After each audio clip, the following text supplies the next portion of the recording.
अस्सलाम वालेकुम। हमारी आज की video propaganda model of Noam Chomsky पर है। नोम चॉम्स्की ने प्रोपेगेंडा मॉडल अपनी book manufacturing consent the political economy of mass media इसमें दिया है। नोम चॉम्स्की कहता है कि कोई भी खबर जो होती है, जो रॉ न्यूज़ होती है, वो आवाम तक पहुंचने के लिए डिफरेंट मराहल से गुज़रती है। डिफरेंट चीज़ें हैं जो उस पर एक्ट करती हैं और उसे इफ़ेक्ट करती हैं। उसने 5 फ़िल्टर्स दिए हैं कि जो किसी भी ख़बर को इफ़ेक्ट करते हैं, तो हमने डिस्कस करने हैं कि वो फ़िल्टर कौन से हैं। चॉम्स्की का जो प्रोपेगेंडा मॉडल है, बेसिकली इसका ज़्यादा ज़ोर वेस्टर्न मीडिया पे है, अमेरिकन मीडिया पे है कि वो, और ये वहीं पे बेस्ड है, लेकिन हमने इसे अपने कॉन्टेक्स्ट में देखना है। पहला फ़िल्टर है ओनरशिप। इसमें साइज़ आ जाता है मीडिया का और प्रॉफिट ओरिएंटेशन आती है। तो जितना ज़्यादा कोई मीडिया हाउस या कोई अखबार बड़ा होगा, उनकी रीच ज़्यादा लोगों तक होगी, टीम बड़ी होगी, उतना ज़्यादा उसका ख़र्चा होगा। और जितना रिप्यूट ज़्यादा होगी और उतने महंगे एंकर्स आएंगे। अब ये महंगे एंकर्स बड़ी अजीब सी इस्तेलाह, लेकिन होता ऐसा ही है कि एक बाकायदा रेट सा होता है कि मैं इतने पैसे लूँगा, मैं इतने पैसे लूँगा, और उसी हिसाब से नैरेटिव चलते हैं हमारे मीडिया पे। अगर हमने बगौर देखा हो तो मीडिया ऑन करना गरीबों के लिए या लोअर क्लास के लिए पॉसिबल ही नहीं है, क्योंकि जितना उस पर ख़र्चा करना पड़ता है, वो सारी तनख्वाहें और ये अब प्रोडक्शन करना गरीबों के लिए पॉसिबल नहीं रहा। अब दूसरा, जब ये लोग मीडिया ऑन करते हैं, मिडिल क्लास तो नहीं होती इसमें, अपर क्लास के लोग होते हैं जो मीडिया ऑन करते हैं, तो नैरेटिव उनका ही चलता है। अब उन लोगों ने क्या कंप्रोमाइज़ किए होते हैं यहाँ तक पहुँचने के लिए। अपने पाकिस्तान में हम देख लें कि अगर आपने कोई जायज़ काम भी करवाना है तो रिश्वत देनी पड़ती है, इस तरह के काम करने पड़ते हैं। तो ये लोग भी कंप्रोमाइज्ड किस्म के लोग होते हैं। लाइसेंस लिया है या इस तरह का कोई काम करवाए हैं, तो उसमें इनको भी ज़ाहिर है मैनेज करना पड़ता है। तो वो कोई तीसरी आंख वाला वहाँ बैठा होता है। तीसरी आंख क्या है कि यही जो लोगों के फ़ोन टेप करते हैं या सियासतदान हैं, जिन लोगों ने इनके काम निकलवाए होते हैं, फिर वो अपना नैरेटिव चलवाते हैं। फिर वो इस तरह की वॉइस चलने नहीं देते। तो ओनरशिप से मीडिया कंट्रोल होता है। कोई भी न्यूज़ जो है, उस तरह की न्यूज़ आएगी, वो ओनर को जाकर पकड़ लेंगे, हाँ भाई तेरे चैनल पे ये न्यूज़ क्यों चल रही है। तो ये भी मैटर करती है। जैसे जियो न्यूज़ का एक उनके ओनर्स में से एक था, उसका बयान बड़ा मशहूर हुआ था जब उसने कहा था कि मैं बिज़नेसमैन हूँ, मैंने अपने बिज़नेस को देखना है, सहावत जाए बाढ़ में। और जैसे ये सलमान इकबाल है, तो ये लोग ऐसे ही मैनेज होते हैं। अब दूसरा फ़िल्टर जो है वो आ जाता है एडवर्टीज़मेंट का। हमारे मीडिया का अपने पास कोई बिज़नेस प्लान तो होता नहीं है, ज़्यादातर लार्जली डिपेंड करते हैं एडवर्टीज़मेंट पे। तो हुकूमत इनको एडवर्टीज़मेंट देती है, ये कैंपेन चलाते हैं हुकूमत की। कोई भी वो जो भी कहते हैं, बजाय इसके कि इन लोगों ने उसको वेरीफाई करना हो या जो भी, हुकूमत ने जो कहना है वो नैरेटिव इन लोगों ने बेच देना है लोगों को।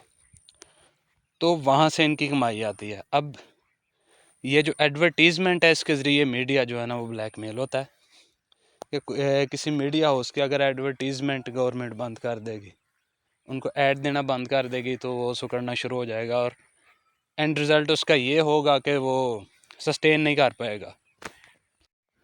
इसमें एक पार्टी की एक खातून रहनमा, नाम ले लेते हैं मरीम नवाज़ की ऑडियो वायरल हुई थी कि किन किन मीडिया हाउसेस को एडवर्टीज़मेंट कितनी देनी है, कितनी नहीं देनी, किन को नहीं देनी। तो इस तरह से जो है ना वो ख़बर को मैनेज करते हैं। फिर वो प्रेशर आता है तो मीडिया हाउस उस तरह की खबरें चलाते हैं जिस तरह के वो चाहते हैं, जो उनका प्रोपेगेंडा होता है। अब ये आ गई चीज़। अब तीसरा फ़िल्टर देख लेते हैं कौन सा है। तीसरा फ़िल्टर है सोर्सिंग मैस मीडिया, कि ख़बर कहाँ से मिलती है उन लोगों को। कोई ना कोई सोर्स होता है ख़बर का जो ख़बर पहुँचाता है। तो इसमें ऑफिशल्स होते हैं, मुख्तलिफ़ अदारों में जो लोग होते हैं, ऑफिसर्स होते हैं, वो ख़बरें देते हैं सहाफ़ियों को। मुख्तलिफ़ अदारों के जो अहलकार होते हैं, उनसे ये न्यूज़ लेते हैं, प्रेस रिलीज़ लेते हैं। तो मीडिया का काम ऐसे चल रहा होता है कि इतने अदारों में इनके सोर्सेज हैं, वहाँ से इनको ख़बरें मिल रही होती हैं। अब जो ये ख़बर लगाएंगे वो उस बंदे के इंटरेस्ट के ख़िलाफ़ भी जा सकती है, तो वो भी मैनेज कर सकते हैं। इनको ख़बरें देना बंद कर दे या इनको एक्सप्लॉइट करना शुरू कर दे कि आप ऐसे ये ख़बर दो तो फिर मैं आपको बताता हूँ, तो यहाँ से भी ख़बर मैनेज होती है कि वो उनके इंटरेस्ट के ख़िलाफ़ कोई ख़बर बाहर नहीं आती। या वो ख़बर बाहर आती है तो कोई और जगह उनको जो है ना वो कंप्रोमाइज़ करना पड़ता है।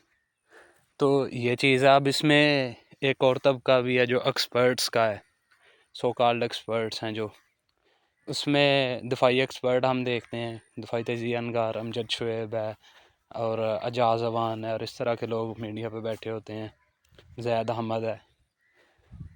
तो ये इन लोगों ने भी किसी एक जगह से लाइन पकड़ी होती है, उसी के हक़ में इन लोगों ने सारी कैंपेन करनी होती है, उसी के हक़ में इनका तबसरे होते हैं। पॉलिटिक्स पे जियो पे अगर देख लें तो सहेल वड़ाइच साहब बैठे होते हैं, तो वो भी एक ख़ास लाइन टो कर रहे होते हैं। तो ये लोग जो है ना ये ख़बर को ख़राब करते हैं, प्रोपेगेंडा में चेंज करते हैं, उस पर असरअंदाज होते हैं। चौथा फ़िल्टर है हमारे पास फ्लैग। फ्लैग क्या है? किसी भी न्यूज़ पे, किसी भी स्टोरी पे, किसी भी प्रोग्राम पे जो नेगेटिव रिएक्शन आता है, कोई क्रिटिसिज्म आता है या उन पे ट्रोलिंग शुरू हो जाती है, तो उसे फ्लैग कहते हैं। अब ये जो फ्लैग का फ़िल्टर है बेसिकली ये वही लोग यूज़ करते हैं जिनका इन्फ्लुएंस हो, उन लोगों ने आगे बंदे भर्ती किए होते हैं कि फ़लाँ एंकर ने ये स्टोरी लगाई है, हमला कर दो, तनकीद शुरू कर दो और फतवे लगाने शुरू कर दो।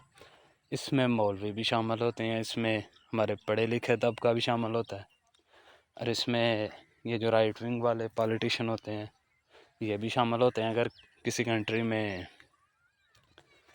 लेफ़्ट वाले तबके के मफादात हर्ट हो रहे हों तो वो भी शामिल हो जाते हैं। गर्ज़ ये कोई भी तबका जो किसी सहाफ़ी को या किसी भी बंदे को जो इस तरह काम कर रहा होता है तो उसे अटैक करता है, मिलाइन करता है। तो मीडिया पे वो प्रेशर जब आता है उनके ओनर पे, उनको डिफेंड करना पड़ सकता है। हो सकता है उन बंदे पे मुकदमा भी हो जाए, डॉक्यूमेंट्स मांगे कि तुमने ये स्टोरी लगाई है तो तुम्हारे पास क्या सबूत हैं, ये वो। जब इस तरह की चीज़ें होती हैं तो अगले बंदे को वो निकाल देते हैं मीडिया वाले। वो समझते हैं कि हम इस कंट्रोवर्सी में क्यों पड़े, हम उस बंदे को निकाल देते हैं सिंपली और हम इस तनाज़े से बच जाते हैं। तो इस तरह से भी खबर मैनेज होती है। जैसे अरशद शरीफ जो है उसको निकाला गया है ARY से। अब ARY पे प्रेशर था कि अरशद शरीफ की जो रिपोर्टिंग थी वो लोगों ने देखी है, वो कुछ ख़ास लोगों पे क्रिटिसिज्म कर रहा था तो वो बर्दाश्त नहीं हो रही थी। फ्लैग में पैमरा सबसे बड़ा, तो पैमरा ये बाजू मरोड़ने के काम आता है मीडिया के। जो मीडिया हाउस इनके मुताबिक रिपोर्टिंग नहीं करता पावरफुल लोगों के मुताबिक, तो पैमरा के ज़रिए नोटिस इशू हो जाता है, चैनल भी बंद हो सकता है, प्रोग्राम बंद हो सकता है, प्रोसीडिंग शुरू हो सकती हैं। तो ये फ्लैग है। तो अरशद शरीफ को जैसे निकाला गया, इससे पहले भी कई जर्नलिस्ट हैं जिनको कोई अगर सच बात कह देता है तो उसको निकाल देते हैं या क्रिटिसिज्म शुरू हो जाता है, एहतजाज और ये गालम गलोच सब कुछ।